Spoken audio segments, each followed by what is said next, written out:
Stop. Don't touch your phone.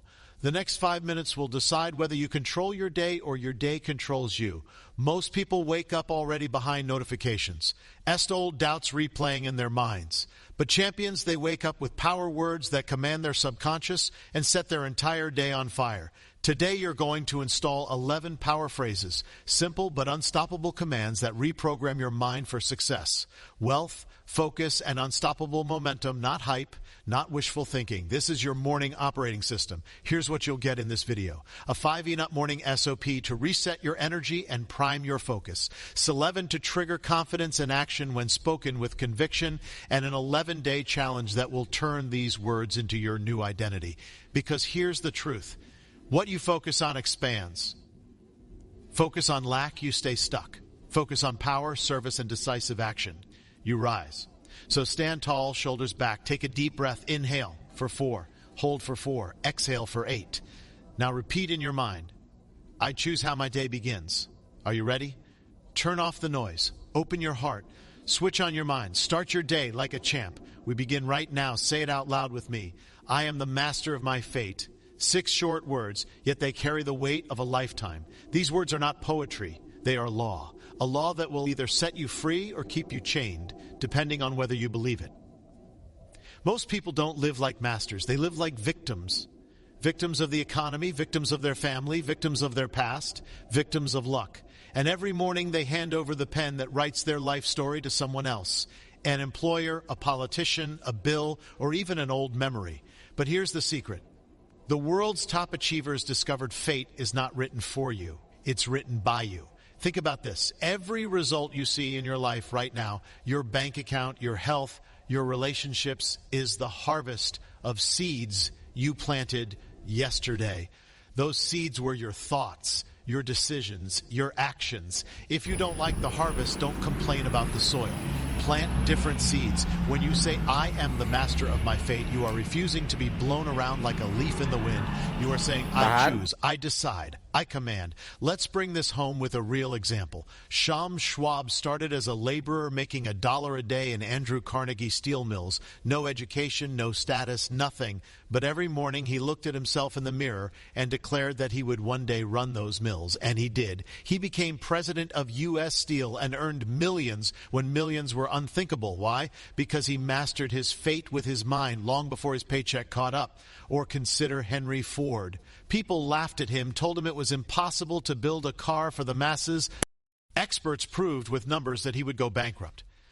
But Ford wasn't listening. He had already declared he was the master of his fate.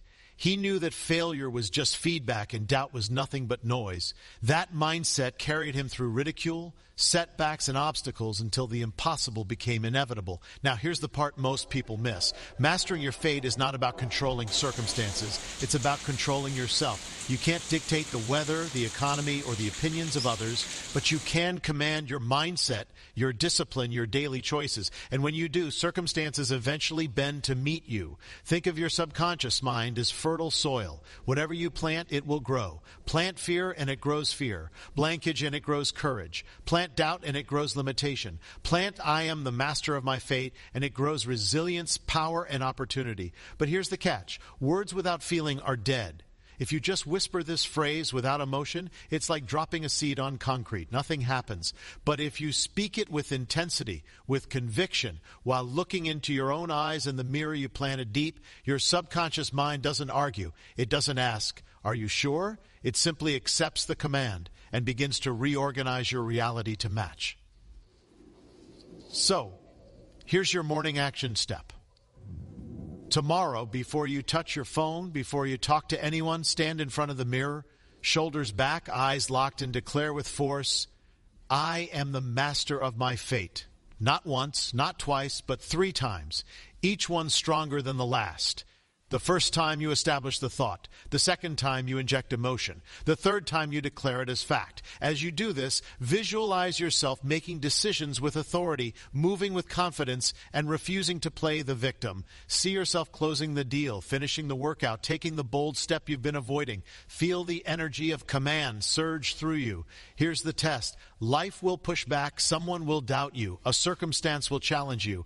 And your old habit will whisper, see, you're not in control. That's your moment of truth. If you keep repeating the phrase, if you keep standing tall and choosing action, you'll prove to yourself that fate is not something that happens to you. Fate is something you create. Never forget this. Every legend, every empire, every breakthrough started with a decision.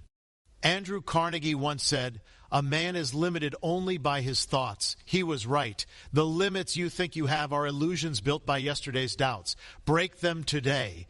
So as you walk into this day, remember, you're not powerless. You're not unlucky. You're not a victim. You are the author. You are the architect. You are the master. Say it one more time with me. I am the master of my fate, and mean it. Because the moment you claim those words, your entire world begins to change. Say it with me.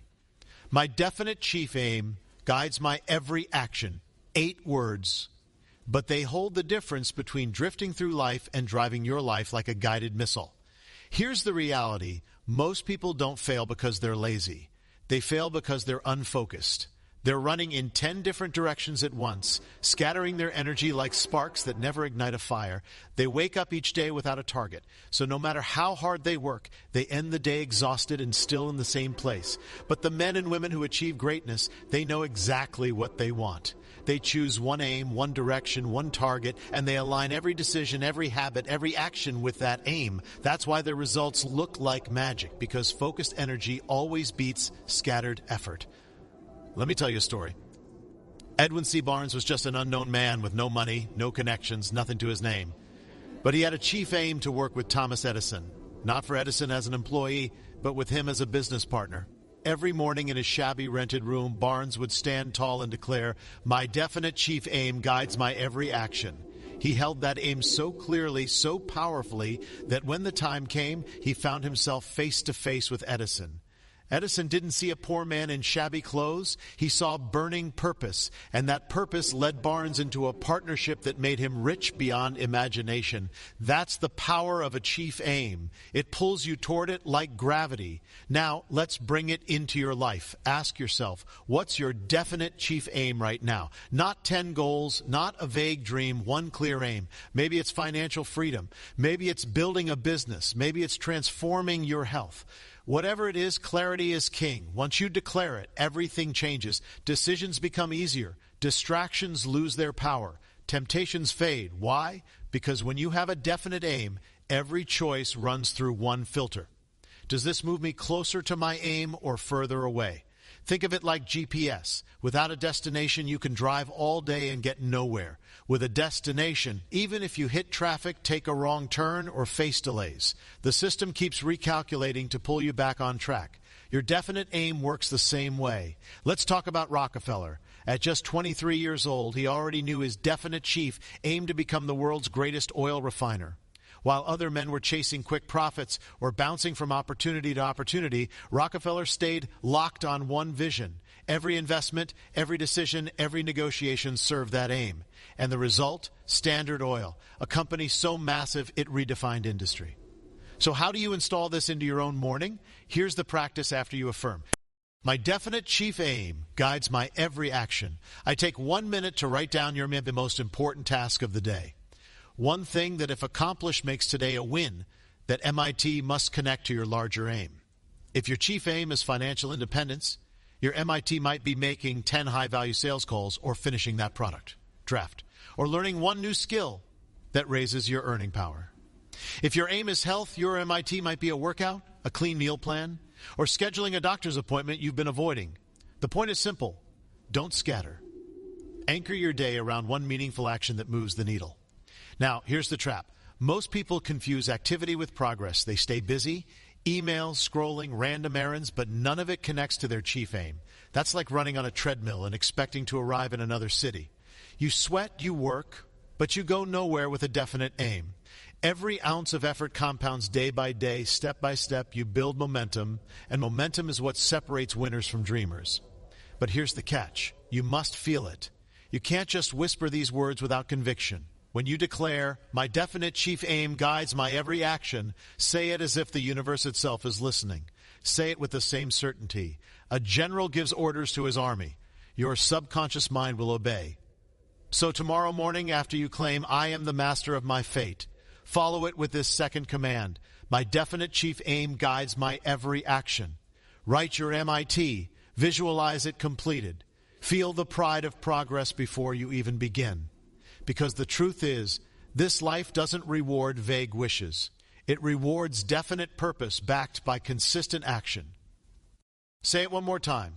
My definite chief aim guides my every action. Lock it in. Let it shape your choices, and watch as your scattered energy transforms into unstoppable force. Say this with me. I possess within me all the power I need. Let it roll off your tongue. Let it echo inside you. Feel it. Because here's the truth. The world has been trying to convince you that you're not enough since the day you were born. You've been told you don't have the right degree, the right connections, the right experience, the right money, the right timing, that you have to wait until you get ready. But listen carefully, you already have everything you need. The raw material of success is not out there. It's in here. Think about Thomas Edison.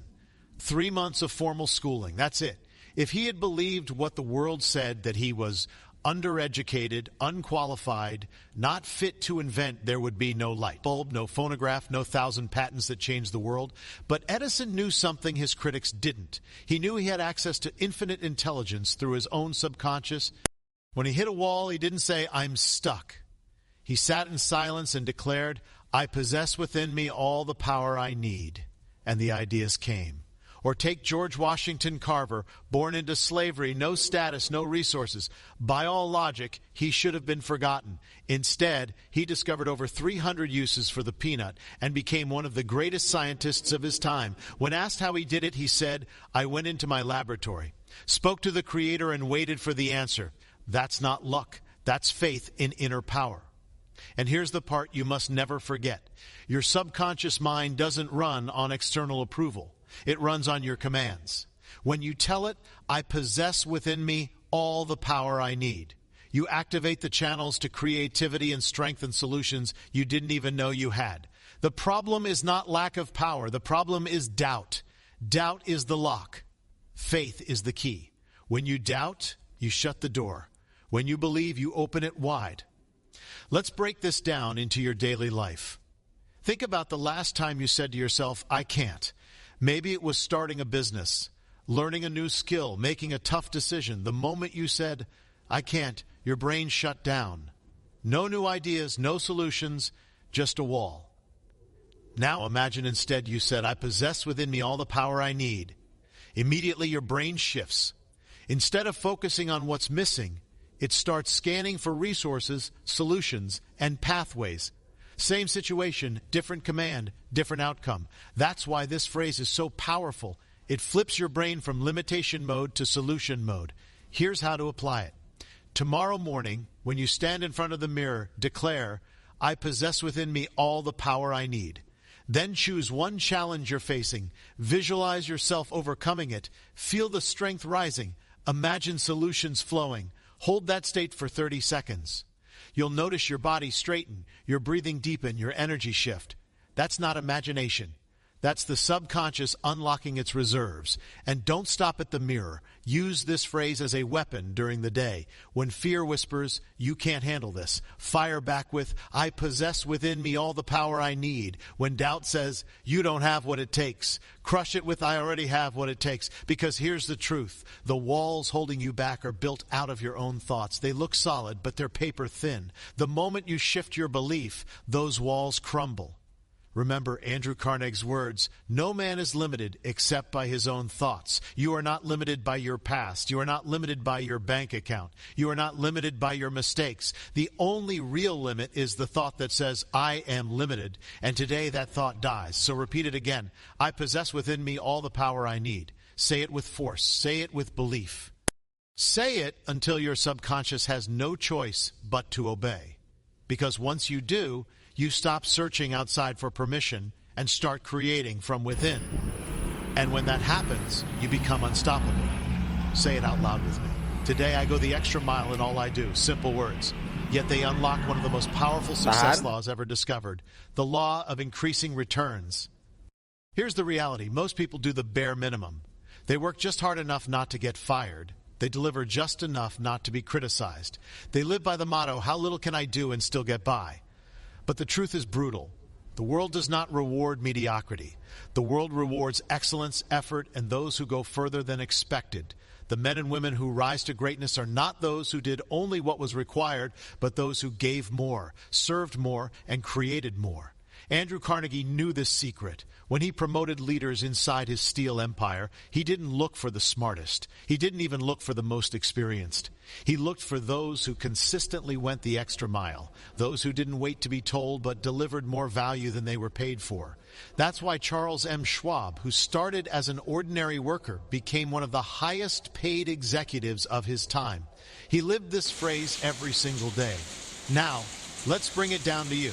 What does it mean to go the extra mile in your life? It doesn't mean burning yourself out or working until you collapse. It means doing a little more, a little better, with more heart and more excellence than anyone expects. It could be sending one more thoughtful email to a client. It could be pushing one more rep at the gym. It could be adding one extra ounce of care into a conversation with your family.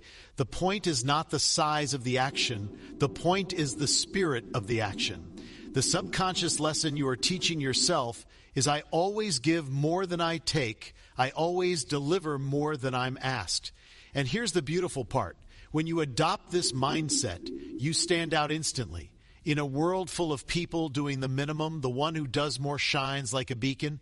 People notice, opportunities find you, doors open. Why? Because the universe is wired to reward service that goes beyond. Think about it like farming. A farmer who tends his crops with just enough care might get a harvest. But the farmer who goes the extra mile, who waters more, weeds more, and protects his field with discipline, always reaps an abundant harvest. That's not luck, that's law. Now, let me give you a warning. If you go the extra mile only once, it won't change much. Anyone can push hard for a day. The magic comes when you do it consistently. When extra becomes your normal, that's when your subconscious rewires itself. That's when people begin to trust you as someone who delivers more than promised, and that reputation will carry you further than money, education, or connections ever could. So, here's your action step. Tomorrow, after you affirm, today I go the extra mile in all I do. Pause for 30 seconds. Ask yourself, where can I add 10% more today? Don't overthink it. Just choose one area: work, health, relationships, and add something extra.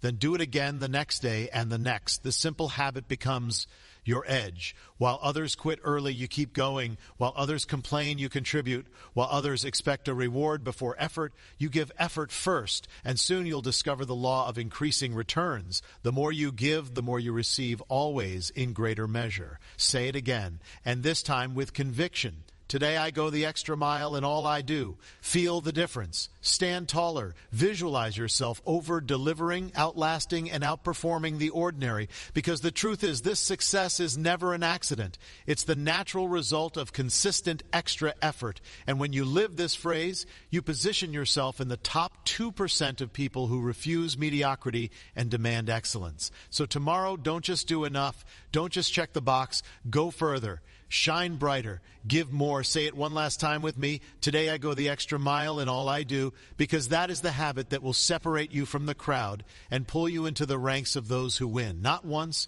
but every single day. Say it with me. I attract wealth through service to others. This phrase destroys one of the biggest lies we've been told, that success comes from taking, hoarding, or stepping over others. The truth is the exact opposite. Every great fortune, every lasting empire, every enduring legacy was built not on selfishness, but on service. Let's look at Henry Ford.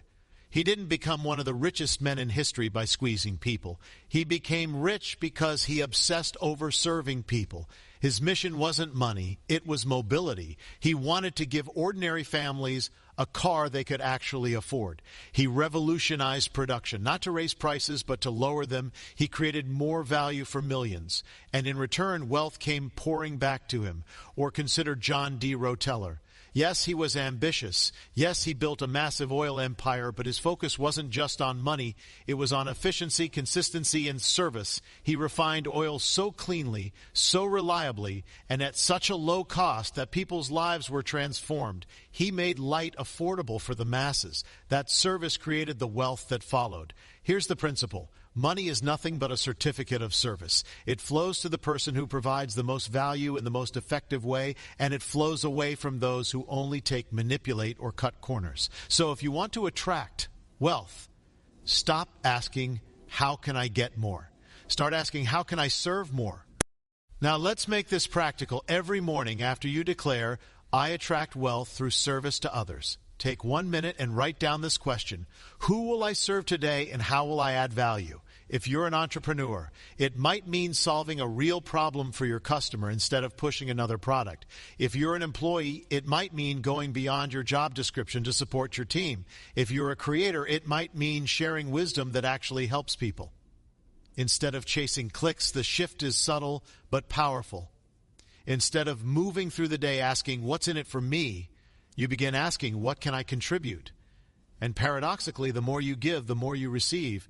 Think about Frank W. Woolworth. While other merchants ignored customers with small budgets, he saw an opportunity to serve them. He created 5 and dime stores where people with nickels and dimes could shop with dignity. He built wealth by serving a group no one else cared about. His fortune was simply a byproduct of service. Now let's address the resistance. Some people hear this and think, if I give too much, won't I be taken advantage of? The answer is no. If you serve with intelligence, going the extra mile doesn't mean letting others walk all over you. It means strategically delivering value where it matters most. Service is not slavery, it's strength. And here's where your subconscious comes in. When you affirm, I attract wealth through service to others, you reprogram your mind to notice opportunities to add value. Suddenly, you see gaps you can fill in, problems you can solve, and ideas you can implement. This awareness makes you magnetic. People are drawn to you because you make their lives better, and wealth naturally follows. Let's flip the script. Look at those who chase shortcuts, scams, exploitation, greed. They might win in the short run, but in the long run, they always lose. Why? Because they violate the law of compensation. They try to reap without sowing. They try to withdraw without depositing. And the universe always corrects that imbalance. So here's your challenge tomorrow. When you say, I attract wealth through service to others, commit to one act of deliberate service, one extra effort to help, to solve, to uplift. It doesn't have to be big. Small, consistent acts compound into massive returns. Imagine if you did this for 30 days straight. You'd rev your identity. You'd stop thinking like a taker and start thinking like a builder, a creator, a giver. And that mindset would make you unstoppable in business, relationships, and life. Say it again, I attract wealth through service to others. Let those words sink deep, because the moment you stop chasing money and start chasing ways to serve, the money begins to chase you. Say it with me. I transform every failure into a stepping stone. Breathe it in. Let it settle. Because if you truly believe this phrase, failure will never paralyze you again. Here's the reality. Most people treat failure like a tombstone. They see it as the end, the proof they weren't good enough, smart enough, or lucky enough. They quit after the first setback, tell themselves a story of defeat, and carry that story for years. But the men and women who shape history view failure differently. To them, failure is not a tombstone, it's a stepping stone. Every misstep, every setback, every disappointment becomes part of the staircase that lifts them higher. Take Abraham Lincoln. He failed in business at 21, lost elections over and over, suffered heartbreak and breakdowns. By all accounts, he should have been forgotten. But each failure taught him resilience, sharpened his leadership, and prepared him for the one role that mattered most: President of the United States. Without those stepping stones of failure, there would be no Lincoln as we know him. Or consider Thomas Edison. The man who gave us the light bulb was told as a boy he was too stupid to learn anything. He was fired from jobs for being unproductive. When he set out to create the light bulb, he failed not once, not 100 times, but more than 10,000 times. When asked if he felt like a failure, Edison replied, I have not failed. I've just found 1,000,000,000 ways that won't work. That's the mindset of a man who transforms failure into fuel. Now, think about your own life. How many times have you stopped too soon? How many times have you looked at a setback and said, that's the end? When in truth, it was only the beginning. Here's the law. There is no permanent failure unless you accept it as final. Every mistake carries with it a lesson. Every disappointment hides a gift. Every defeat plants the seed of a greater victory if you choose to look for it. Let's make this practical. Tomorrow morning, after you affirm, I transform every failure into a stepping stone, Think of one recent setback. Maybe it was a lost deal, a failed exam, a missed opportunity, or a broken relationship. Instead of labeling it failure, ask yourself 3 questions. 1, what did this teach me? 2, how can I use this lesson moving forward? 3, how can I turn this into an advantage? When you do this, your subconscious stops fearing failure and starts scanning for solutions. You become what I call failure immune. Life can knock you down, but it can't keep you down. Every punch becomes part of your training. Every stumble becomes part of your stride. Let's bring in another story. Ario Darby joined the gold rush with his uncle. They struck gold early, invested everything in equipment, and then the vein disappeared. They drilled and drilled, found nothing, and gave up. They sold their machinery to a junk dealer for pennies on the dollar. The junk dealer brought in an engineer who discovered that the gold vein was just 3 feet from where Darby had stopped drilling. He went on to make millions. Did Darby get forever? No, he learned. He took that lesson into the insurance business and became one of the most successful salesmen in America. Why? Because he refused to make the same mistake twice. He transformed failure into a stepping stone. This is the power of your affirmation. When you say it with conviction, you remove fear's sharp edge. You stop treating failure as final and start treating it as feedback. And when you no longer fear failure and you become unstoppable because nothing can break a person who uses every hit as fuel. So here's your action step. Write this phrase somewhere. You'll see it during the day. I transform every failure into a stepping stone.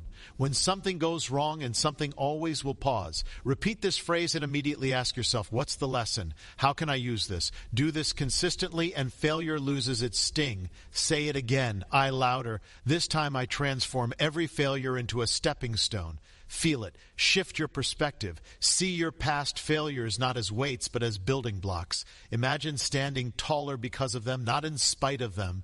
Because success is not the absence of failure. Success is built on top of failure, brick by brick, lesson by lesson, step by step. Say it once more. I transform every failure into a stepping stone. And the moment you truly believe it, failure will never own you again. It will serve you, it will grow you, and it will guide you straight into the life you were meant to build. Say it with me. I am building my success with patience and persistence. Let those words anchor you because they carry a truth that few are willing to accept.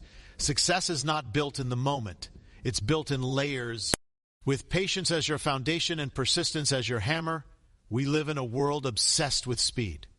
Everyone wants shortcuts, quick wins, overnight results. But the truth, anything that comes fast often fades just as fast. Lasting success, the kind that endures storms and outlives seasons, is never instant.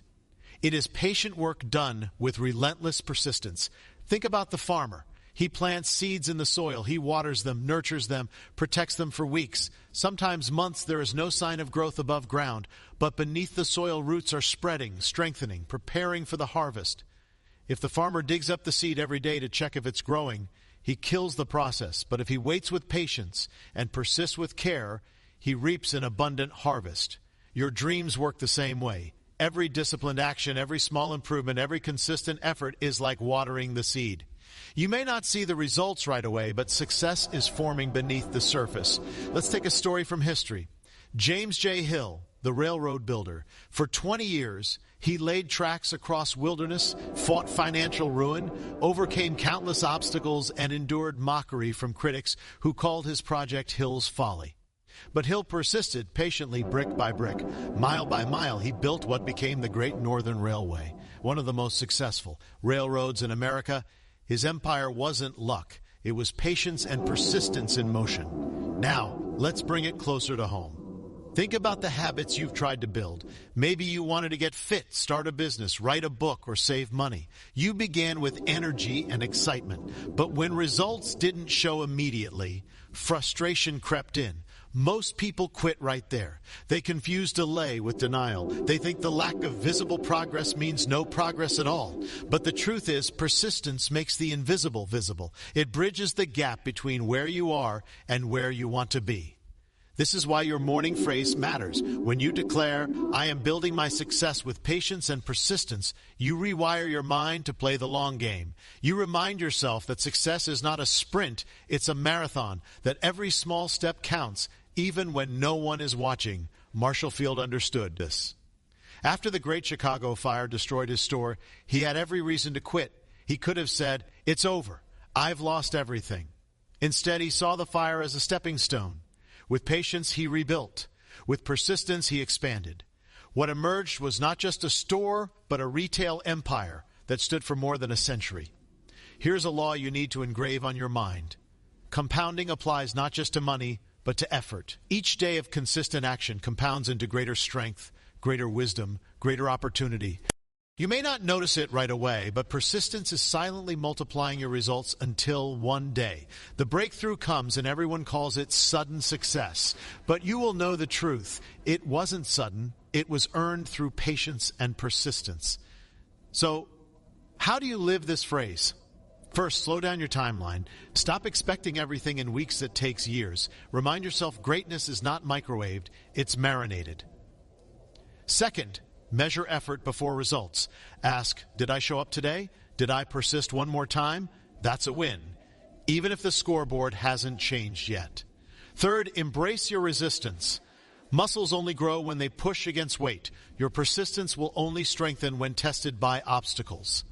Say it again. I am building my success with patience and persistence. See yourself like a craftsman carving a masterpiece. Each stroke seems small, almost invisible, but over time the sculpture emerges. That is your life. That is your legacy. Patience keeps you steady when results are slow. Persistence keeps you moving when resistance is strong. Together, they make you unstoppable. So the next time you feel discouraged, the next time you wonder if all this effort is worth it, whisper this phrase, I am building my success with patience and persistence. And know deep in your bones that every small act is stacking up. Every step is building momentum. And your breakthrough is not a matter of if, it's only a matter of when. Say it aloud. My mind is closed to all negative influences. Let it roll off your tongue like a shield, because that's exactly what this phrase is. Your protection in a world full of noise, doubt, and distraction. Here's the truth. Your mind is a garden. Whatever you plant in it grows. Plant seeds of confidence, courage, and vision, and you'll reap strength and abundance. But if you allow others to plant seeds of fear, doubt, and limitation, your garden will become overrun with weeds that choke your potential. Negative influences are everywhere. They come from friends who tell you can't, from coworkers who spread gossip instead of solutions, from family members who mean well but project their fears onto you, from the media that feeds you a steady diet of fear and scarcity, left unguarded. Your mind absorbs all of it. And once those thoughts take root, they shape your beliefs, your actions, and your results. But here's the good news. You have the power to choose what enters your mental garden. You are the gatekeeper. And when you say each morning, my mind is closed to all negative influences, you're reminding yourself that nothing has the right to enter unless you give it permission. Think about Guglielmo Marconi, the father of wireless communication. When he first shared his idea of sending messages through the air, people thought he was insane. His friends even tried to have him committed to an asylum. Imagine that your greatest breakthrough being treated as madness. But Marconi closed his mind to their negativity. He persisted, and today the entire world communicates wirelessly because he refused to let the opinions of others control his vision. Henry Ford faced the same resistance when he announced he would build an affordable automobile for the masses. Engineers laughed at him. Financial experts said he would go bankrupt. Even his own father discouraged him. But Ford developed mental discipline. He shut out all voices of doubt and fixed his mind on one thing. It can be done. That unshakable belief gave birth to an industry that changed the world. You see, negativity is contagious. Spend enough time with complainers and you'll find yourself complaining. Spend enough time with doubters and you'll start doubting yourself. Thoughts spread like a virus. That's why you must guard your mental gates with vigilance. Here's a practical strategy. Use mental substitution. You can't always stop a negative thought from entering your mind, but you can replace it instantly with a positive one. When someone says that's impossible, you answer in your mind, everything is possible when I persist. When a voice says you're not ready, you declare, I'm prepared because I've already overcome. This substitution crowds out fear and keeps your mind aligned with strength. And don't miss this. Your subconscious mind does not evaluate whether thoughts are true or false. It simply accepts what you feed it. That means if you allow negativity to dominate your thinking, your subconscious will act on it, bringing more fear and limitation into your life. But if you consistently plant positivity, your subconscious will bring those seeds to life with opportunities, ideas, and confidence. This is why you must be ruthless with your environment. Protect your energy. Be selective with who you spend time with. Limit exposure to constant news cycles designed to provoke fear. Surround yourself with people, books, and ideas that build you, not break you. When you affirm, "My mind is closed to all negative influences," you're not denying reality. You're choosing your reality. You're saying, "I will not give my power away to fear. I will not let doubt take root. I will decide what grows in my garden." So tomorrow morning, when you look in the mirror and speak this phrase, see yourself as a guardian standing at the gate of your mind. Picture negativity knocking at the door, fear, doubt, envy, gossip, and see yourself shutting it out with authority. Let only faith, confidence, and purpose walk through that gate. Repeat it again. "My mind is closed to all negative influences." Say it with force. Say it with conviction. And carry that shield with you through the day. Because the moment you stop letting the world dictate your thoughts is the moment you reclaim your power. You become focused, unshaken, unbreakable, and nothing. No critic, no setback, no doubt can derail a mind that is closed to negativity and open only to possibility. Say it slowly. "I give thanks for this day and its opportunities." Do you feel the shift? Gratitude has a way of changing the atmosphere instantly. It turns pressure into peace. It transforms fear into focus. It's not just a nice sentiment.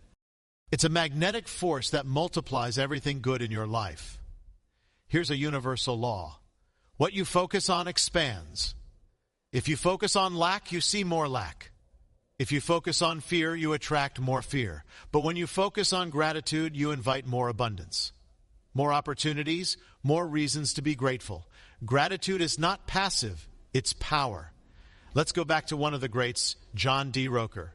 Before he was the richest man in the world, he was a struggling bookkeeper earning less than $1 a day. Yet every morning he gave thanks not for wealth. He didn't yet have dog, but for the job he held the health. He enjoyed the chance to learn that simple discipline of gratitude created a mental climate that attracted mentors, opportunities, and ideas that eventually built Standard Oil. Rockefeller himself admitted later in life his habit of Thanksgiving was more valuable than his financial genius. Here's why gratitude is so powerful. When you practice it, you shift your attention from what's missing to what's present, from what's wrong to what's right, from scarcity to abundance. That shift changes your state of mind. And when your state of mind changes, your decisions change. And when your decisions change, your life changes. But notice the phrase carefully. "I give thanks for this day and its opportunities." It's not just gratitude for the past or even the present. It's gratitude in advance. It's telling your subconscious, "Today will bring me chances to grow, to serve, to succeed, and I'm already thankful for them." That expectation trains your mind to scan for opportunities instead of problems. You start noticing doors you used to walk right past. Consider the opposite for a moment. People who complain always find more to complain about. People who criticize always see more flaws. They create a downward spiral where their negative focus becomes their reality. It's not luck, it's a law. What you focus on expands. Now think about Andrew Carnegie, born in poverty, working in a cotton factory as a child. His circumstances gave him little reason for gratitude. Yet he constantly gave thanks for every person who helped him, every lesson he learned, every opportunity, no matter how small. That attitude attracted allies, built partnerships, and fueled his climb from poverty to becoming one of the wealthiest men in history. Gratitude was his multiplier. So how can you apply this phrase? Here's a simple morning ritual. As soon as you wake up, before checking your phone, whisper, "I give thanks for this day and its opportunities." Then list 3 things you're grateful for right now. No matter how small the bed you slept in, the air in your lungs, the chance to try again, finally look ahead and say, "I am thankful for the opportunities I will see today." That practice wires your subconscious to notice the doors that open instead of the walls that stand in your way. And here's the deeper truth. Gratitude attracts gratitude. When you live in appreciation, you radiate a different energy. People feel it. They want to be around it. They trust you, respect you, and want to work with you. Gratitude doesn't just change your mindset, it changes your environment. Say it again with me. I give thanks for this day and its opportunities. Feel how it lifts you. Gratitude is not weakness. It's not settling. It's strength. It's foil. It's the declaration that no matter what happens, you are already standing on abundance. So today, choose gratitude. Guard it like treasure. Speak it out loud. Write it down. Practice it until it becomes automatic. And watch as life responds not with less, but with more. Because when you give thanks for this day, you stop waiting for some distant future to bless you. You realize you're already blessed. And that realization is the key that unlocks even greater opportunities. Say it firmly. I act with decision and courage today.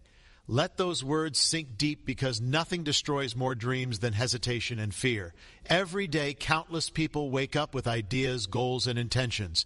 They say, someday I'll start that business. Someday I'll write that book. Someday I'll take that risk. But someday never comes. Fear whispers, doubt delays, and hesitation steals years. The difference between those who succeed and those who stay stuck is not intelligence, luck, or even talent. It's decision. The ability to say, this is what I will do, and then back it up with courageous action. Napoleon Hill said it best. Successful people make decisions quickly and change them slowly. Failures make decisions slowly and change them quickly. Decision is power. Indecision is paralysis. Think about the men who built America's great industries. Andrew Carnegie decided to dominate steel. Henry Ford decided to put the average family on wheels. Thomas Edison decided to bring light to the world. Their courage was not the absence of fear. It was action in the face of fear. They knew hesitation kills opportunity. So they acted. No, let's make this personal. How many opportunities have slipped through your fingers because you delayed too long? How many times did you wait for perfect conditions instead of moving forward with what you had? The truth is, conditions are never perfect. If you wait until you're ready, you wait forever. Momentum is the most powerful force in your success. Once you take that first step, the next step becomes easier, and the next and the next. The path reveals itself as you walk it. But here's the catch. Without decision, nothing begins. Without courage, nothing grows. So when you declare in the morning, I act with decision and courage today, you're not just reciting words, you're programming your subconscious to reject hesitation. You're telling yourself, when opportunity shows up, I move. When fear whispers, I act anyway. Let me give you a powerful example. R.H. Macy, founder of Macy's department stores, failed in business not once, not twice, but 7 times. He lost everything multiple times, but each time he decided to try again with courage. Eventually, his persistence and bold decisions built one of the most iconic retail brands in America. Imagine if he had quit after his second or third failure. History would have forgotten him. Now, here's your action step. Each morning after you affirm, take one small but courageous decision immediately. Don't wait until later in the day. Do something right away. A phone call you've been avoiding. A message you've delayed is a step toward that goal you've postponed. Train your brain to associate this phrase with action. And when fear rises, and it will remember this, courage is not the absence of fear. Courage is choosing to act in spite of fear. Every courageous action rewires your subconscious. Teaching it. Fear doesn't control me, I control fear. Say it again. I act with decision and courage today. Feel the conviction in your voice. See yourself stepping into opportunities instead of running from them. Visualize yourself making bold choices with clarity and strength, because life rewards the decisive. Life rewards the courageous. The people who hesitate watch from the sidelines, while the ones who act shape history. So today, be divi, be bold, move forward. Don't wait for permission. Don't wait for perfect. Decide, act, and trust that courage will carry you the rest of the way. One last time, I act with decision and courage today. Let that be your command, your code, your operating system, and watch how doors open, opportunities multiply, and confidence grows when you step forward without fear. Pause for a moment. You've just spoken words that champions live by. 11 power phrases that don't just motivate for a minute. They rewire your subconscious, reshape your energy, and redirect your entire day. Now, here's the truth. These words only change your life if you live them. Repetition creates identity, And identity creates destiny. So tomorrow morning and every morning after that, come back, press play, and start your day like a champion, because while others are drifting, doubting, and waiting for someday, you will be deciding, acting, and rising today. If this message stirred something inside you, I don't just keep it to yourself. Share it with someone who needs a spark right now. Subscribe to Think Rich Mindset Hub and join a growing movement of people building discipline, wealth, and unshakable confidence. And let me know in the comments, which of the 11 power phrases hit you the hardest today? Remember, words shape thoughts, thoughts shape actions, actions shape destiny. And when you guard your mind, choose your words, and live with intention, nothing can stop you. So go live this day with clarity, courage, and gratitude. Start your day like a champ and finish it like a legend.